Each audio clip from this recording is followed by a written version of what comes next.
Hi friends, எல்லாரும் நல்லா இருக்கீங்களா? ஒரு வாரத்துக்கு முன்னாடியே இந்த வீடியோ எடுத்தேங்க. அப்லோட் பண்ண முடியல. ரொம்ப ஒர்க் ரொம்ப பிஸியாக போயிட்டுருக்கு. வீட்டு வேலையும் பார்க்கணும், குழந்தையும் போயிட்டு ஸ்கூலில் கூப்பிட்டு வரணும், ஷாப்பும் கவனிக்கணும் அப்படின்னும்போது ரொம்ப பிஸியாக போகுது. அடுத்து டயர்ட் ஆகிடுது திரும்ப வீட்டு வேலை முடிச்சுட்டு படுக்கிறதுக்கு. அதனால் அப்லோட் பண்ண முடியல. யாரும் கோச்சிக்காதீங்க. நிறைய பேர் கமெண்ட் போட்டிருந்தீங்க, ஏன் வீடியோ போடல அப்படின்ட்டு. ஒவ்வொருத்தருக்கா ரீசன் சொல்ல முடியல. முடிஞ்ச அளவுக்கு வீடியோ போஸ்ட் பண்ணுறேன். அப்படி முடியலனாலும் நான் ஷார்ட்ஸில் அப்லோட் பண்ணுறேன் ரெசிபீஸ்லாம்.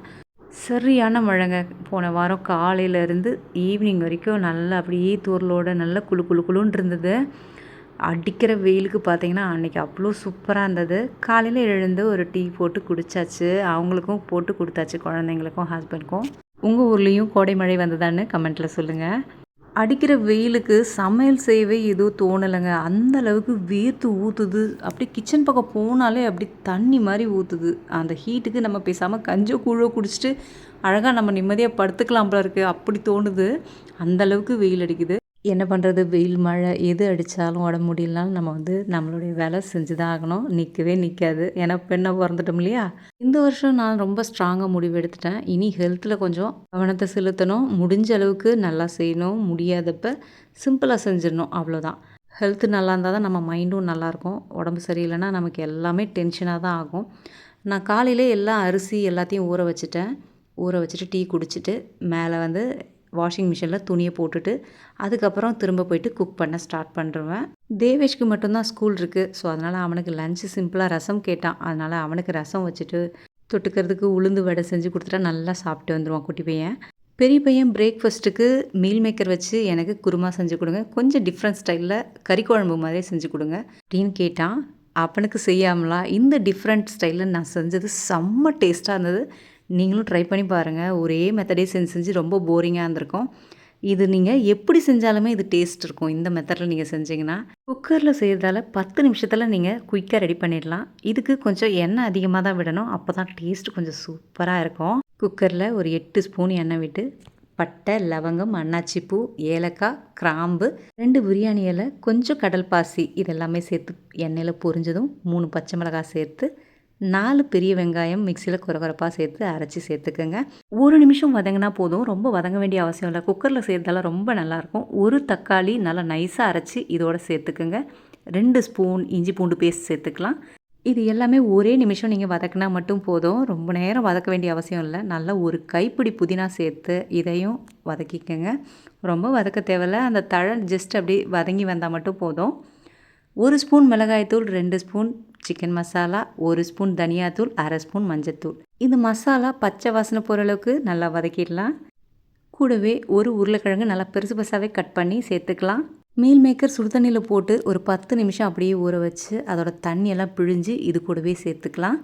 சேர்த்துட்டு இந்த மசாலா, இந்த மீல் மேக்கர், உருளைக்கிழங்கு நல்லா ஒரு நிமிஷம் போல் நல்லா அந்த மசாலாவில் நல்லா மிக்ஸ் பண்ணி விடுங்க. இப்போது தேங்காய் கூடவே ஒரு 10 முந்திரி சேர்த்து நல்லா நைஸாக அரைச்சி பேஸ்ட் மாதிரி அரைச்சி இது கூட சேர்த்துக்கலாம். இந்த குருமா உங்களுக்கு எந்த கன்சிஸ்டன்சி திக்காக வேணுனாலும் திக்காக வச்சுக்கலாம். இல்லை கொஞ்சம் தண்ணியாக வேணும் அப்படின்னாலும் நீங்கள் தண்ணியாக வச்சுக்கலாம். எனக்கு திக்காகவும் இல்லாமல் ரொம்ப தண்ணியும் இல்லாமல் மிடிலாக இருக்கணும். அந்த மாதிரி தான் நான் தண்ணி ஊற்றி இது பண்ணி வச்சுருக்கேன். இந்த குருமாவுக்கு தேவையான அளவு உப்பு போட்டு நல்லா கொதி வந்ததும் அதுக்கப்புறம் வெயிட் போடுங்க. குக்கரில் இருக்க ப்ரெஷர் எல்லாம் போயிட்ட அப்புறம் ஓப்பன் பண்ணிங்கன்னா அருமையான மீல் மேக்கர் குருமா டிஃப்ரெண்ட் ஸ்டைலில் செம்ம டேஸ்ட்டாக இருக்குங்க. இது நீங்கள் எல்லாத்துக்குமே மேட்ச் பண்ணிடலாம். ரைஸு, இட்லி, சப்பாத்தி, பரோட்டா எல்லாத்துக்குமே மேட்ச் பண்ணிடலாம். செம்ம டக்கராக இருக்கும். கண்டிப்பாக செஞ்சு பார்த்துட்டு நீங்கள் எனக்கு கமெண்ட் போடுங்க எப்படி வந்ததுன்னு. வீடு ஃபுல்லாக அவ்வளோ வாசனைங்க. சாப்பிட்றதுக்கு ரொம்ப அருமையாக இருந்தது. கண்டிப்பாக ட்ரை பண்ணி பாருங்கள். கார்டன் ஃபுல்லாக காமிக்க சொல்லியிருந்தீங்க. எனக்கு டைமே இல்லைங்க. தேவேஷ்க்கு லீவ் விட்டதுமே நான் கார்டன் ஃபுல்லாக என்னென்ன இருக்குது, எனக்கு தோட்டத்தில் என்னென்னலாம் காய்ச்சிருக்கு அப்படின்றது ஒரு வீடியோ போடுறேன். லஞ்சு, பிரேக்ஃபாஸ்ட்டு எல்லாத்தையும் நான் முடிச்சிட்டேன். விக்னேஷ் இப்போ வீட்டில் லீவில் இருக்கிறதால எனக்கு நல்லா ஹெல்ப் பண்ணுறான். எல்லா பாத்திரத்தையும் கழுவி கொடுத்துட்டான். அவனால் முடிஞ்சதை எல்லாமே செய்கிறான். வீடுமே பெருக்கி கொடுத்துட்றான். அதனால் எனக்கு ரொம்ப கிச்சனுக்குள்ளே இருக்க மாதிரி ஒரு ஃபீல் இல்லை. நல்லாயிருக்கு. குழந்தைங்க பர்ஃபெக்டாக செய்தா அப்படின்னா கண்டிப்பாக பர்ஃபெக்டாக செய்ய மாட்டாங்க.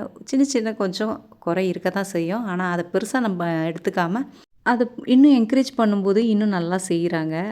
விக்னேஷ் வந்து நான் ரொம்பலாம் குறை சொல்ல முடியாது. 90% நல்லா செய்றான். சம்மர் ஸ்டார்ட் ஆயிடுச்சு. இனிமே நான் ஷாப்லயும் இருக்கணும், வீட்லயும் இருக்கணும் அப்டின்னும்போது நம்ம வந்து நைட்டி போட்டுட்டு இருந்தா வேலைக்கு ஆகாது. அதனால காட்டன் ட்ரெஸ் எடுத்துட்டு வரலாம் அப்டின்னுட்டு சரவணா ஸ்டோர் கிளம்பிட்டோம். நானும் விக்னேஷும் மட்டும் தான் கிளம்புனோம். போயிட்டு அவனுக்கும் வந்து வீட்ல போட்டுக்கிற ட்ரெஸ் வேணும். அதனால அவனுக்கும் எடுத்துக்கிட்டு, எனக்கும் எடுத்துக்கிட்டு வரலாம் அப்டின்ட்டு கிளம்பிட்டோம். நம்ம வீட்டுக்கு கொஞ்சம் கிட்ட பார்த்தீங்கன்னா, குரோம்பேட் சரவணா ஸ்டோர் தான் இருக்கு. ஸோ அங்க தான் போய் எடுத்துட்டு வருவோம். ரேட்டு கம்மி. வீட்ல போட்டுக்கிறதுக்கு கொஞ்சம் நல்லாயிருக்கும். எந்த ஷாப்பிங் போனாலும் ஃபஸ்ட்டு எதனா சாப்பிட்டுட்டு அதுக்கப்புறம் ஷாப்பிங் பண்ணா தான் கொஞ்சம் தெம்பா இருக்கு. அப்படி இல்லன்னா ரொம்ப பசி எடுத்துக்குது பாதி ஷாப்பிங்லே. அதனால சரி நம்ம எதனா சாப்பிட்டு போலாம் அப்படின்ட்டு.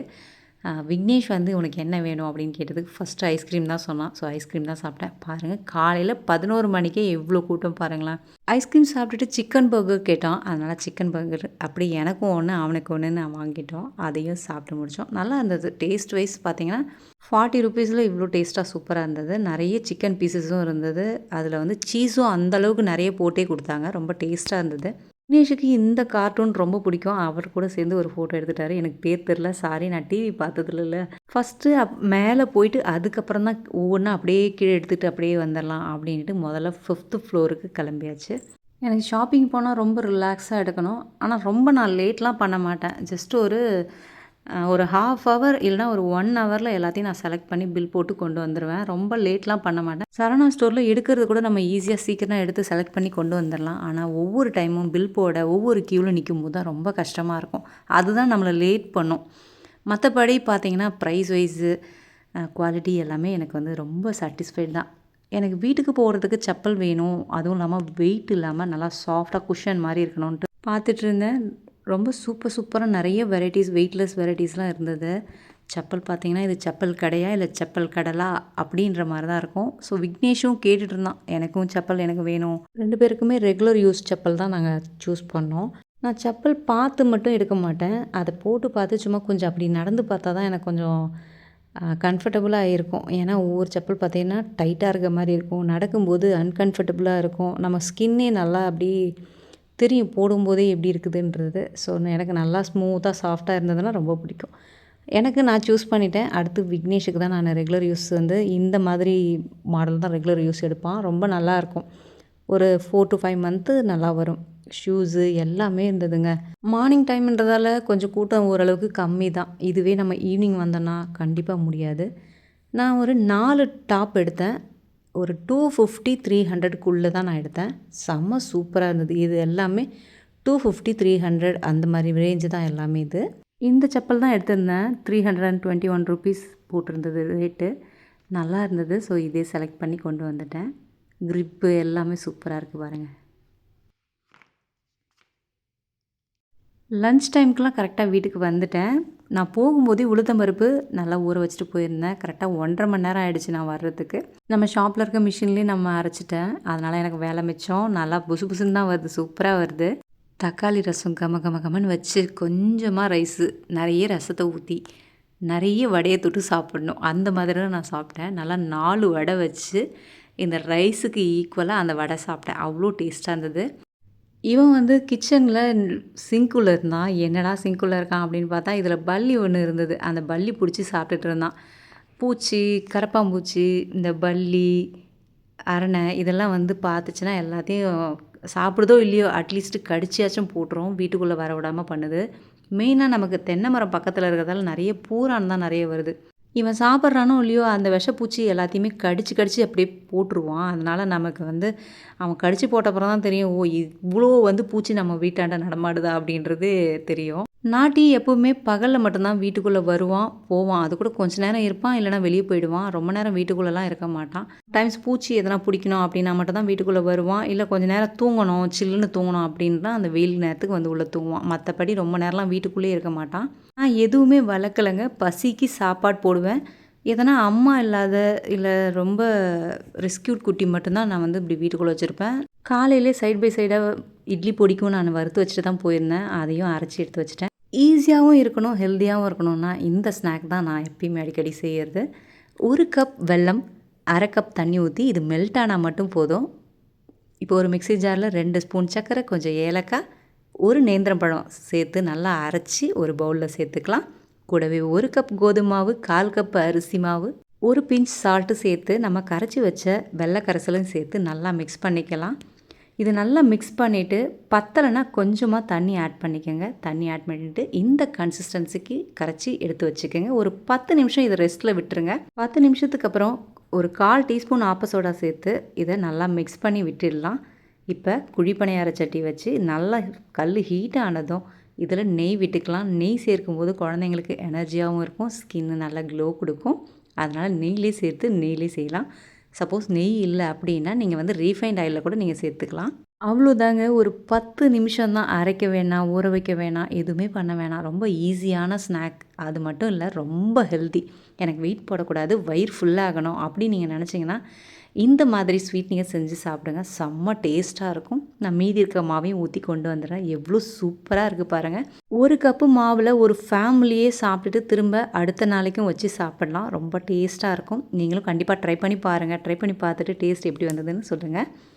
மேலே நல்லா கிறிஸ்பியாகவும் உள்ளே நல்லா பன்னு மாதிரி ரொம்ப சாஃப்டாகவும் கிடச்சிது. செம்ம டேஸ்ட்டாக இருந்தது. குட்டி பையன் நல்லா என்ஜாய் பண்ணி சாப்பிட்டான்.